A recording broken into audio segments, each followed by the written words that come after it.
नमस्कार, स्वागत है आपका घूमता आईना में। जंगल के राजा शेर को, द लॉयन किंग को लकड़बग्घों ने घेर रखा है। जंगल में अक्सर षड्यंत्र चला करता है शेर के विरुद्ध, लेकिन लकड़बग्घे सफल नहीं हो पाते हैं, क्योंकि जंगल में जब ये राजा नया शेर आया तो इसने सभी जंगल के जानवरों से सीधा संवाद स्थापित किया, सभी से अच्छे रिश्ते बनाने की कोशिश की और इसलिए जंगल के ज्यादातर जीवों का, जानवरों का इसको समर्थन प्राप्त हुआ। लेकिन यही कुछ लकड़बग्घों को अच्छा नहीं लगा और ये लकड़बग्घे एक साथ होकर इनके विरुद्ध आते रहे।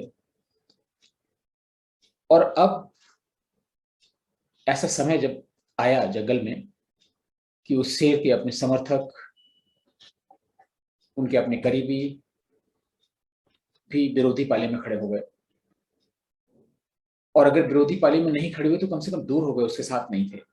और उस समय फिर ये जो लकड़बग्घे इन्होंने घेर लिया शेर को।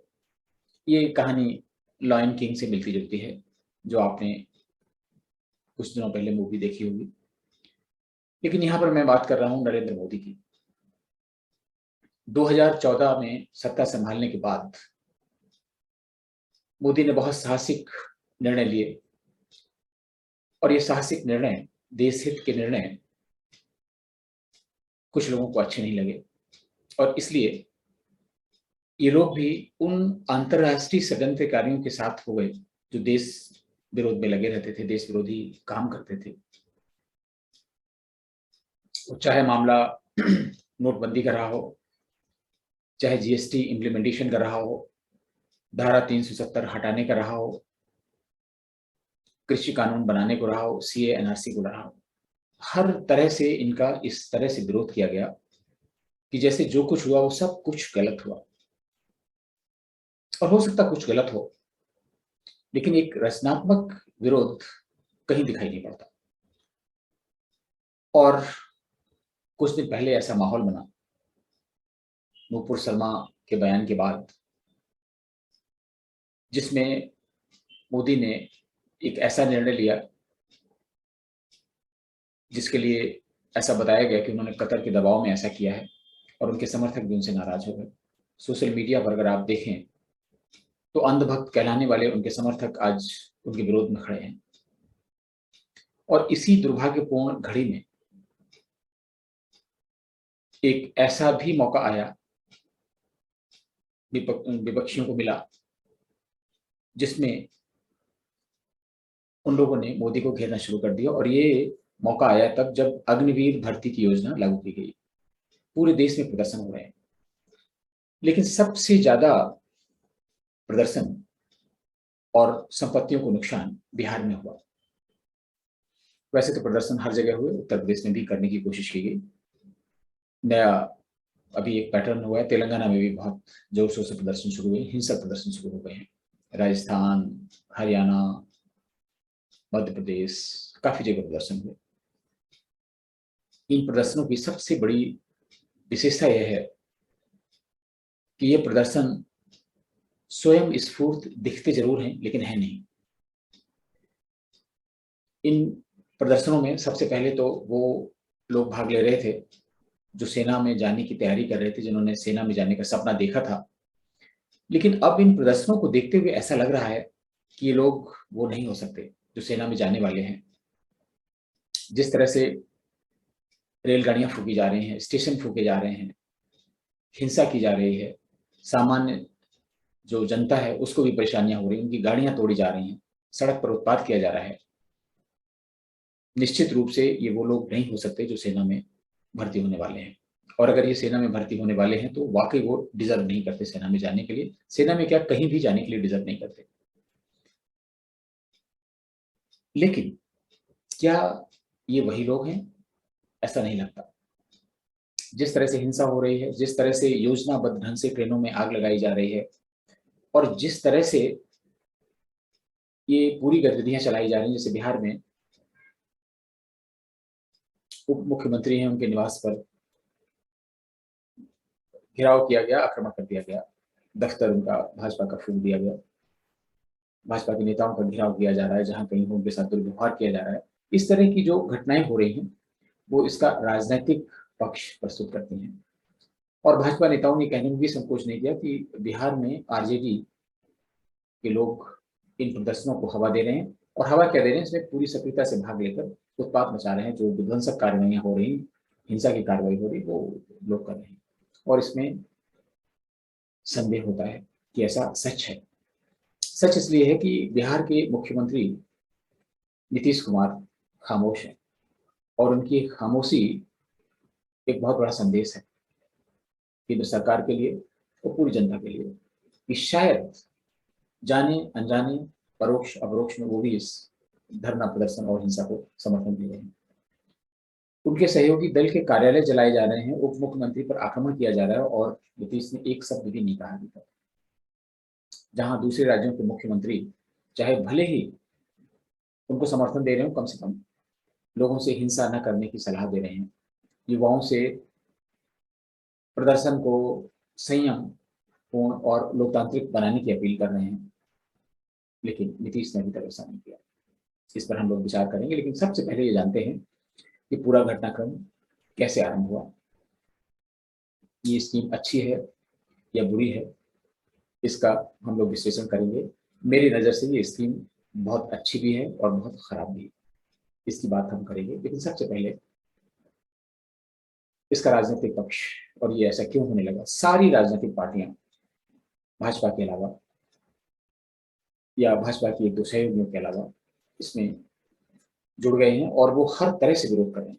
कांग्रेस स्वाभाविक रूप से विरोध कर रहे हैं, राहुल गांधी नरेंद्र मोदी का विरोध करते हैं, तो उनके जितने भी फॉलोअर्स हैं पार्टी में, वो सभी विरोध पर उतर आए और तमाम तरह के बयान दे रहे हैं।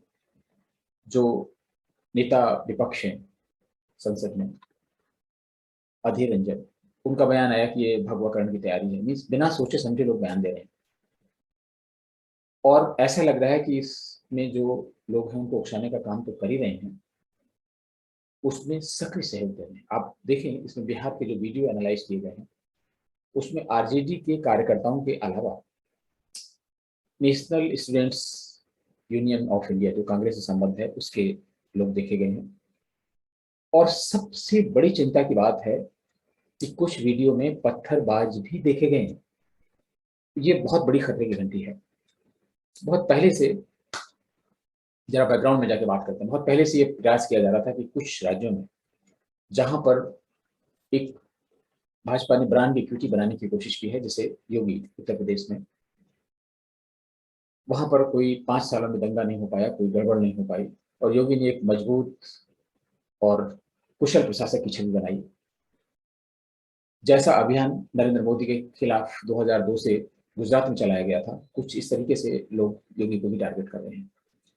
जो अंतर्राष्ट्रीय थिंक टैंक है, जो ग्रोह है, छुपा हुआ ग्रोह, उनका ये विश्लेषण है कि योगी शायद आगे तक जाएंगे, इसलिए इनको यहीं पर निपटा दो। हो सकता है इसमें भाजपा के कुछ नेताओं की मौन स्वीकृति हो, या उनको कुछ अच्छा लग रहा हो, लेकिन यहाँ बात सिर्फ अंतर्राष्ट्रीय षड्यंत्र की है, और इस बड़े करीने से काम हो रहा है। पिछले विधानसभा चुनाव में उत्तर प्रदेश में जिस ढंग से ध्रुवीकरण किया गया, जिस ढंग से कम्युनिटीज ने प्रयास किए, उससे ऐसा लग रहा था कि कुछ गड़बड़ हो सकता है। लेकिन इस थिंक टैंक को और अंतर्राष्ट्रीय ग्रोह को ये पूरी आशा थी कि उत्तर प्रदेश में सरकार अखिलेश यादव की बनने जा रही है। मैंने कांग्रेस में कुछ अपने मित्रों से बात की, जो दंगा प्रभावित, जहां पे दंगा फैलाने की कोशिश की गई, चमनगंज, बेगमगंज, यतीम खाना रोड, नई सड़क, बजरिया आदि, आप इनके निवासियों से पूछे, उनमें कुछ लोग तो ऐसे हैं जैसे उनके रोंगटे खड़े हो गए। वो ये कह रहे हैं कि अगर आज योगी की सरकार नहीं होती तो कानपुर में क्या हो गया होता, ये तो एक सोचने की बात है। पूरे प्रदेश में कितनी जगह दंगे हो रहे होते, इसकी कल्पना नहीं की जा सकती। ये बिल्कुल सच बात है, इसकी तैयारी थी। लेकिन योगी ने इस पर सख्ती की। प्रयागराज हो, चाहे सहारनपुर हो, मुरादाबाद हो, हाथरस हो या अलीगढ़, सब जगह इस पर कंट्रोल किया गया। लेकिन दंगाई और ये पत्थरबाज छुटपुट घटनाएं करने में कामयाब रहे। अब सख्ती बरती जा रही है और इससे भी ये लोग तिलमिलाए हैं। तो एक पैटर्न अगर आप देखें कि पिछले जुमे की जंग जो हो रही थी, वो इस जुमे को बिल्कुल भी नहीं हुई। कहीं ऐसा तो नहीं कि पत्थरबाज इन प्रदर्शनकारियों में शामिल हो गए? ऐसा हो सकता है। एक सामान्य समझ का व्यक्ति जो किसी सरकारी नौकरी के लिए अप्लाई कर रहा है, उसको इतना तो मालूम होगा कि कोई भी सरकारी नौकरी में चयन हो जाने के बाद बैकग्राउंड सर्च होती है, पुलिस वेरिफिकेशन होता है, एलआईयू की रिपोर्ट आती है, और अगर कुछ भी एडवर्स हुआ, थाने में कोई एफआईआर हुई, धरने प्रदर्शन में कहीं कोई इनकी इनकी तलाश की जा रही होगी, मतलब इनके खिलाफ कोई कानूनी कार्रवाई लंबित होगी या चल रही होगी, ऐसे व्यक्ति को किसी भी सरकारी सेवा में नहीं लिया जा सकता। और अगर ये युवा वाकई वही ये सब दंगे फसाद कर रहे हैं जिनके विरुद्ध एफआईआर भी की जाने लगी हैं, पकड़ धकड़ भी हो रही है, बहुत सारे लोग पकड़े भी गए हैं, और उन पकड़े गए लोगों से ही ये पता चल रहा है कि ये सिर्फ सेना में जाने वाले युवा नहीं हैं। और अगर ये युवा है तो उनका करियर बिल्कुल बर्बाद हो जाएगा, क्योंकि वो सेना के कहीं भी जाने लायक नहीं रहेंगे, कहीं उनको 2 पैसे की नौकरी नहीं देगा। और प्राइवेट सेक्टर में भी अगर कहीं मालूम पड़ेगा कि दंगे फसाद में थे या कहीं पुलिस ने इनके खिलाफ एफआईआर है, तो कोई भी नहीं लेगा। और मैं समझता हूं कि इतनी समझ हाई स्कूल इंटर पास लोग जो सेना में जाना चाहते हैं उनको बिल्कुल होगी। इसलिए मेरा अपना मानना है, मेरा विश्वास है कि ये लोग आगजनी हिंसा में शामिल नहीं हो सकते। ये एक सुनियोजित साजिश है जिसमें सरकार को तुरंत प्रभावी कदम उठाने चाहिए और लोगों का पर्दाफाश करना चाहिए और सख्त से सख्त कार्रवाई करनी चाहिए। इसका राजनीतिक पक्ष है। आप देखें, कुछ दिनों पहले एक टीवी डिबेट में एक विशेष वर्ग के नेता कह रहे थे कि भाई योगी बुलडोजर चला रहे हैं और यहाँ पे ये ऐसा हो रहा है, सुभाष चंद्र बोस का मकान आज भी सुरक्षित है और चंद्रशेखर आजाद का मकान आज भी सुरक्षित है। अंग्रेजों का शासन था, उनके जमाने में भी कानून था, उन्होंने तो किसी का मकान नहीं तोड़ा। आप देखें कि इन पत्थरबाजों को, दंगाइयों को, उन्होंने सुभाष चंद्र बोस से और सारे स्वतंत्रता सेनानियों से तुलना कर डाली। एंकर तो कुछ नहीं बोले, लेकिन और जो पैनलिस्ट थे, जब उन्होंने शोर मचाया तो उन्होंने, उनके मुंह से शायद निकल गया कि सरकार बहुत गलत कर रही है, अग्निवीर की योजना आ रही है, छात्रों का भविष्य खराब हो जाएगा और आप देखिए इतना बड़ा आंदोलन खड़ा होगा कि संभाले नहीं संभलेगा। ये उनको कैसे मालूम? ये बात आंदोलन शुरू होने के काफी पहले की है, उनको कैसे मालूम? ये डिबेट कहीं और नहीं, रिपब्लिक पर ही हो रही थी। खैर, इसका मतलब ये है, संदेह थोड़ा सा पुख्ता हो रहा है कि कहीं ना कहीं उपद्रवी तत्व भी इसमें शामिल हो गए हैं और सरकार को तुरंत कदम उठाने चाहिए, क्योंकि बहुत हो चुका है, इनफ इज इनफ। सरकार को थोड़ी देर के लिए सबका साथ और सबका विश्वास किनारे रख देना चाहिए, अन्यथा जिन लोगों का विश्वास उनको मिला है मोदी जी को, वो भी चला जाएगा। सबके विश्वास के चक्कर में सबका विश्वास खो देंगे। ऐसा नहीं करना चाहिए। और दूसरा भी उनको सलाह है कि वो बिल्कुल he should come back on track, अन्यथा जो उनके समर्थक हैं, जो उनके अंधभक्त जिनको कहा जाता है, वो भी उनसे दूर छिटक जाएंगे, कोई भी साथ नहीं देगा। इसलिए उनको अपनी कार्य पद्धति में विचार करना चाहिए। और इसी समय मेरा ये भी मानना है कि ये बहुत दुर्भाग्यपूर्ण समय ऐसा आ गया है जिसमें सभी को प्रधानमंत्री के हाथ मजबूत भी करने चाहिए। अब आते हैं कि ये स्कीम कैसी है और क्या है। ये स्कीम बहुत अच्छी है और बहुत खराब भी है। बहुत अच्छी इसलिए है कि ये भारत सरकार पर बोझ कम डालेगी पेंशन के रूप में और तमाम भत्तों के रूप में, और उतने ही पैसों से 4 गुने कम से कम लोग लाए जा सकेंगे। और इन लोगों की 4 साल के काम के अनुभव के आधार पर, इनकी परफॉर्मेंस के आधार पर उनमें से बेस्ट आउट ऑफ 125% सिलेक्ट होंगे। ये सेना के लिए बहुत मजबूती की बात होगी। इसमें अविश्वास करने की कोई गुंजाइश नहीं होनी चाहिए। सरकार ने किस तरह से प्रेजेंट किया है, किस तरह से लोगों ने समझा है, ये एक अलग चीज है, लेकिन ये बहुत अच्छी बात है। अगर 100 कैंडिडेट में से जिन्होंने 4 साल तक सेवाएं दी हैं और उनमें से 25 बेस्ट कैडेट को छांटा जाता है, तो ये बहुत बड़ी बात है। और जो 75% कैडेट्स बाहर आएंगे वो पैरामिलिट्री फोर्सेज में जाएंगे। सरकार ने भी घोषणा कर दी है कि पैरामिलिट्री फोर्सेज में 10% यहाँ वहाँ करेंगे। कई राज्य सरकारों ने घोषणा कर दी कि उनको प्रायोरिटी देंगे, और ये बात सही है। देखिए, ये नई स्कीम नहीं है, इसमें 4 साल का कंसेप्ट जरूर नया है, लेकिन सेना में एजुकेशन कोर जैसे एरिया में शॉर्ट सर्विस कमीशन ऑफिसर की 5 साल का सेवा काल बहुत पहले से चल रहा है और लोग खुशी खुशी जाते हैं। इसके बाद वहां से वापस आने के बाद उनको बहुत अच्छे जॉब मिलते हैं, बहुत अच्छे ऑफर उनके पास रहते हैं। मैंने कनाडा में और अमेरिका में देखा कि बहुत से ऐसे लोग हैं जो सेना में नौकरी करने के बाद, सेना के तीनों अंगों में नौकरी करने के बाद में फिर सिविलियन जॉब करते हैं, इधर उधर करते हैं, एमएनसी में प्राइवेट जॉब करते हैं। आप उनसे पूछिए तो कई बार वो पर्सनल बातें बताते हैं कि वो तो एक सर्विसमैन है। स्टेट बैंक ऑफ कनाडा में एक सीआरओ थे, वो नवल ऑफिसर थे। ऐसे बहुत से एग्जाम्पल हैं, बहुत से एग्जाम्पल हैं। यहाँ पे अगर ये प्रोसेस शुरू हुई, स्टेबलाइज हो गई, तो बहुत अच्छे इसके रिजल्ट आएंगे। हाँ, ये जरूर है, शायद इसके इम्प्लीमेंटेशन में कहीं ना कहीं कोई कमी रही है। जब भी कभी कोई नई चीज लाई जाती है, उसके प्रति लोगों का रुझान बहुत खराब होता है। रेजिस्टेंस, ये एक साइकोलॉजी, ह्यूमन साइकोलॉजी होती है, रेजिस्टेंस फॉर चेंज। कोई चेंज नहीं चाहता। इसलिए जब भी कभी चेंज लाया जाता है तो उसको क्रमिक रूप में लाते हैं।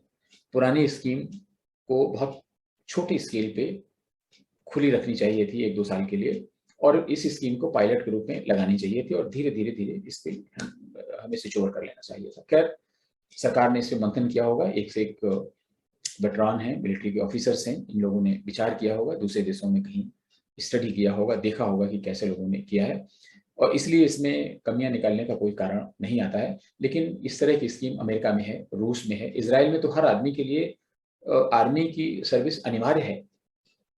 इसके बाद में वो चाहे जो भी करे।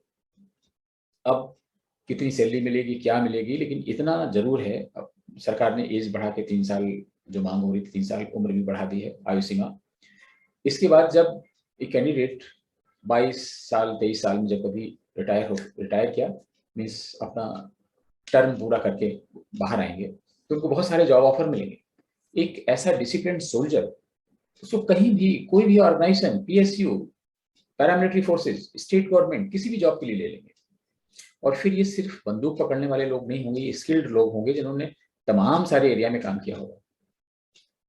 तो इसलिए उन्हें भी हतोत्साहित नहीं होना चाहिए।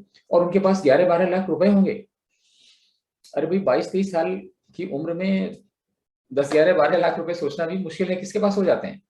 तो उनकी हालत ऐसी नहीं होगी, और जितने समय 4 साल सेना में रहेंगे, उनका खाना पीना ये वो जितनी सुविधाएं रहती है, वो सुविधाएं तो उनको मिली रही हैं। ये जो नेट सेविंग हो गई 11-12 लाख रुपए, तो उनको एज ए टर्मिनल बेनिफिट मिल रहे हैं। बाकी उनकी अपनी सेविंग और जो भी होगा वो तो होगा ही होगा। तो ये तो रही अच्छाई और बुराई की बात। दूसरी चीज ये है कि सेना की में जो सैनिकों की संख्या बढ़ेगी, ये सब कुछ होगा, और इससे देश की ताकत बढ़ेगी, और सैनिकों की औसत आयु कम होगी। तमाम सारी जो चीजें हैं, नवयुवक सेना में होंगे, सेना की मारक क्षमता बढ़ेगी, संघर्ष क्षमता बढ़ेगी, युद्ध करने की क्षमता बढ़ेगी, उत्साह बढ़ेगा, सारा कुछ बिल्कुल ठीक है।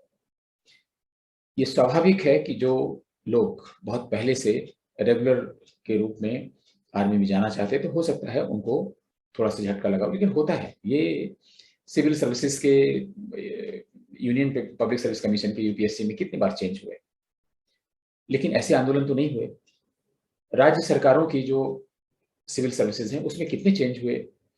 साधारण सी जो वैकेंसी निकलती हैं, प्राइमरी शिक्षक, सब इंस्पेक्टर, कांस्टेबल, इनकी भर्ती में कितने चेंज हुए। तो लोग क्या संघर्ष के रास्ते पर आग लगाने लग जाएं? ये बिल्कुल भी उचित नहीं है। और जो आग लगाने वाले लोग वाकई अगर असली ये युवा वही एस्पिरेंट्स हैं आर्मी के, तो इनको बिल्कुल नहीं लेना चाहिए, और कहीं भी नहीं लेना चाहिए। ये किसी काम के नहीं है। तो लेकिन मेरा विश्वास है कि ये लोग नहीं है। ये कोई भी युवा पढ़ा लिखा व्यक्ति जो वाकई सरकारी नौकरी में जाना चाहता है, उसको इतनी समझ है कि अगर उसके विरुद्ध कोई भी केस रजिस्टर हो गया तो उसका कहीं भी नौकरी करवाना मुश्किल होगा, इसलिए नहीं करेंगे। तो सरकार को चाहिए कि इसको बहुत ही हाई हैंडेड होकर इसको निपटे, और जितनी भी इसमें इस तरह की चीजें हैं पाई जाती हैं उनके साथ सख्त सख्त कार्रवाई करे। जो पत्थरबाजों ने दंगे करने के लिए जो भी कुछ सामान और जहां कहीं से इकट्ठा किया था, कहीं ऐसा तो नहीं उसका इस्तेमाल इसमें हो रहा, सरकार को सुनिश्चित करना चाहिए। इतनी योजनाबद्ध ढंग से जाकर आग लग रही, स्टेशन जलाए जा रहे हैं, ये युवा नहीं कर रहे हैं। हो सकता है कुछ कोचिंग संस्थान हैं जो इनके लिए तैयारी कराते थे, उन्होंने उकसाया होगा, लेकिन वो भी ऐसा नहीं कर सकते हैं कि वो मिट्टी का तेल लेके जाएंगे और पेट्रोल लेके जाएंगे और स्टेशन में आग लगा देंगे। और दूसरी सबसे बड़ी चीज है कि सारा नुकसान रेलवे का ही हो रहा है, यानी केंद्र सरकार का। किसी भी राज्य में, कुछ राज्यों को छोड़कर, अब बिहार में तो ऐसा नहीं हुआ कि राज्य सरकार के किसी संस्थान को गिराया गया हो, कहीं किया गया हो, तेलंगाना में भी ऐसा नहीं हुआ। तो ये सारी चीजें कुछ न कुछ कहानी अपने आप में कह रही हैं। मेरा निवेदन है कि सरकार तुरंत इसमें हरकत में आए और स्कीम अच्छी है, इनकी बातें सुने। अगर इसमें कुछ और चीजें सरकार के दिमाग में है जो वो बाद में घोषित करने वाली अच्छी चीजें हैं, उनको बताएं लोगों को। और अगर बहुत ऐसी चीज हो तो इसको स्थगित करके लोगों के पास जाएं, बताएं कि ये स्कीम है, स्कीम बहुत अच्छी है और ये स्कीम होनी चाहिए। और अगर इस स्कीम से इस 4 साल की अवधि में ये लोग जो सेना में होंगे, ये ऐसा कोई बंधन नहीं होगा कि कहीं अप्लाई नहीं कर सकते हैं, वो कहीं दूसरी जगह अप्लाई करेंगे, सिलेक्शन हो जाता है, छोड़ के चले जाएंगे, इसमें क्या मुश्किल है। ये तो ट्रेनिंग विद गेनिंग है, सैलरी भी मिल रही, खाना पीना सब कुछ है, आप आराम से रह रहे हैं, दूसरी जगह के लिए तैयारी भी कर रहे हैं, और अगर सिलेक्शन हो जाएगा तो चले जाएंगे, जाइए, बहुत अच्छी चीज है। तो इसलिए उनको भी शांत हो जाना चाहिए और सरकार इस पर तुरंत कार्रवाई करे। ये साधारण मामला नहीं है, इसमें बहुत संदेहास्पद गतिविधियां हो रही हैं और पोजीशन बिल्कुल आउट ऑफ कंट्रोल हो रही है। इसको और अधिक बर्दाश्त नहीं किया जाना चाहिए। नमस्कार।